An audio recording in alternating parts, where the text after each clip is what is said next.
राजनीति में जीत के सौदे नहीं होते, लेकिन जीत की रणनीति जरूर बेची और खरीदी जाती है। पिछले एक दशक में भारतीय राजनीति में एक नया नाम गूंजता रहा, आईपैक। वो संस्था जिसने खुद को किंग मेकर के तौर पर स्थापित किया। लेकिन क्या अब इस जादुई फॉर्मूले की चमक फीकी पड़ रही है? पश्चिम बंगाल और तमिलनाडु के चुनावी नतीजों ने राजनीतिक गलियारों में खलबली मचा दी है। ममता बनर्जी की हार और एमके स्टालिन की शिकस्त ने न सिर्फ उनकी पार्टियों को बल्कि उनके पीछे खड़े रणनीतिकारों को भी सवालों के घेरे में खड़ा कर दिया है।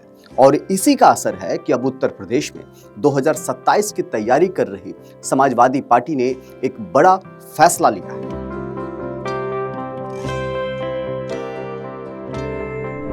हम आपको अखिलेश यादव के फैसले की पूरी जानकारी देंगे, लेकिन उसके पहले ये जान लीजिए कि आईपैक है क्या।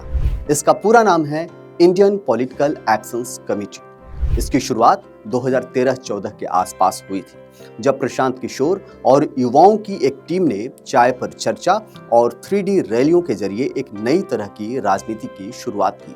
तब इसकी सेवाएं भारतीय जनता पार्टी ले रही थी। अब यह भी जान लीजिए कि आईपैक काम कैसे करती है। दरअसल आईपैक घर घर जाकर सर्वे नहीं करती, बल्कि करोड़ों डेटा पॉइंट्स का विश्लेषण करती है। कौन सा वोटर किस मुद्दे पर नाराज है, इसकी सटीक जानकारी जुटाती है। पार्टी कार्यकर्ताओं के पैरेलल आईपैक अपने वॉलंटियर्स की फौज खड़ी करती है। नारों और कैंपेन के जरिए नेता की छवि को जनता के बीच ब्रांड की तरह पेश करती है। अक्सर ये संस्थाएं जमीन पर सर्वे के आधार पर बताती हैं कि किस विधायक का पत्ता कटना चाहिए और किसे मौका मिलना चाहिए। कुल मिलाकर राजनीतिक दलों के लिए योजनाएं बनाने का काम करती है आईपैक। आसान भाषा में कहें तो जीत का फॉर्मूला बताती है। 2021 में ममता बनर्जी और स्टालिन की जीत का सेहरा आईपैक के सिर बंधा था, लेकिन 2026 के विधानसभा चुनाव की कहानी बिल्कुल अलग है। आईपैक का माइक्रो मैनेजमेंट जनता के गुस्से के सामने छोटा पड़ गया। द्रविड़ राजनीति के गढ़ में स्टालिन की हार ने यह साबित कर दिया कि डेटा और एल्गोरिदम कभी-कभी जनता की नब्ज को नहीं पकड़ पाते। न दोनों राज्यों की हार ने एक संदेश दिया कि जनता किसी भी मैनेजमेंट से ऊपर है।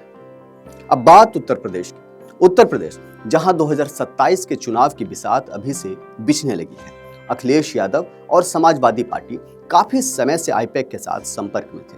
खबरें थी कि एक बड़ा करार यानी कॉन्ट्रैक्ट होने जा रहा है समाजवादी पार्टी और आईपैक के बीच। लेकिन सूत्रों के मुताबिक अखिलेश यादव ने अंतिम समय में कदम पीछे खींच ली।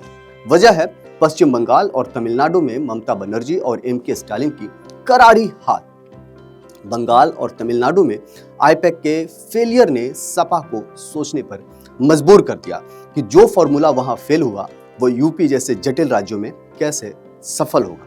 हालांकि कहा यह जा रहा है कि समाजवादी पार्टी के भीतर एक बड़ा तबका यह मानता है कि बाहरी एजेंसियां पार्टी के जमीनी कार्यकर्ताओं और नेताओं के बीच दूरी पैदा कर देती हैं।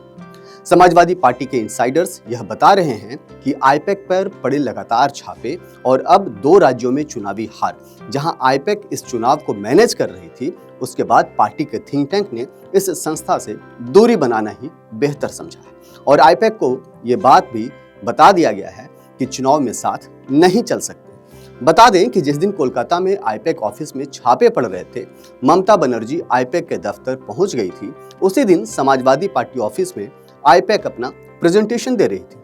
आईपैक के साथ जाने का सब कुछ तय हो चुका था, लेकिन प्रेजेंटेशन के दिन ही पड़े छापे ने अखिलेश यादव का जायका खराब कर दिया।